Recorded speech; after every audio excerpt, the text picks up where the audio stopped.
Loin de la ville, les habitants de la presqu'île ont accueilli l'information du jour avec sérénité. C'est le moins que l'on puisse dire. Les archives militaires remontées à la surface éclatent au grand jour. Ce 17 juillet 1974, la France procède à son 41e essai atmosphérique. Les gens de l'atome lui donnent un nom, Centaure, comme pour accaparer une puissance légendaire, à double commande quand même. Et Centaure se lâche, il devient incontrôlable. Il lui pousse des ailes et s'envole poussé par le vent de l'Est. On en parlait avant, mais on ne faisait pas attention pour nous. On savait déjà qu'on avait ça chez nous. Comme on m'a dit, quand il pleut, il ne faut pas aller sous la pluie. Parce qu'il y a les retombées qui tombent avec la pluie. Et on se gratte quand on va sous la pluie. On se gratte. Après Centaure, le programme nucléaire plonge dans le secret absolu. Le ciel retrouve quelques couleurs, le pays entre en période de transition institutionnelle et la contestation internationale, elle, explose. Pendant ce temps, comment ils ont pu avoir donc, cette maladie-là, ce cancer. Et aujourd'hui, on a cette nouvelle-là où les nuages nucléaires qui est arrivé chez nous et qui avaient eu des retombées. Quoi.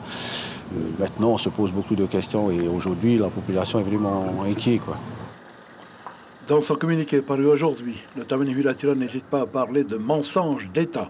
Dans la commune de Vailao, on n'est pas loin de le penser aussi. Depuis 45 ans, c'est la même question qui taraude encore et encore. Chez nous, il y a des maladies comme partout ailleurs, cancer ou autres. Mais ce que je reproche aux médecins, c'est de nous cacher leur origine pour certaines. À l'époque, ces pathologies-là n'existaient pas. Aujourd'hui, elles ont proliféré. La bienveillance a encore sa place dans cette partie de l'île. L'impact des explosions nucléaires, et notamment celle qui a touché la presqu'île, a été sous-évalué selon les auteurs du livre. Et Gaston Floss était à l'époque le président de la Polynésie. Les retombées économiques du nucléaire étaient colossales. Vous le savez, aujourd'hui, il accuse l'État d'avoir, je cite, menti et trompé la population polynésienne. Gaston Floss a réagi ce matin en radio. Il répond à Ibrahim Ahmedazi. Soit que nous avons été trompés par la France. Et je demande à la France réparation en déclarant le fait nucléaire, premièrement.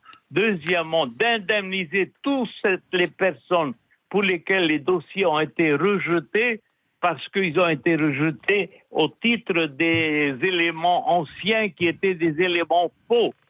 Et que l'on supprime la loi Morin. Gaston Floss, c'est pas un peu facile, des années après, comme ça, de tout mettre sur le dos de la France en disant que vous avez été trompé? Est-ce que les torts ici ne sont pas partagés? Non, pas du tout. Pas du tout, parce que je croyais sincèrement à la parole de la France. Et la parole de la France, ce n'est pas un fonctionnaire, ce sont les paroles de la France.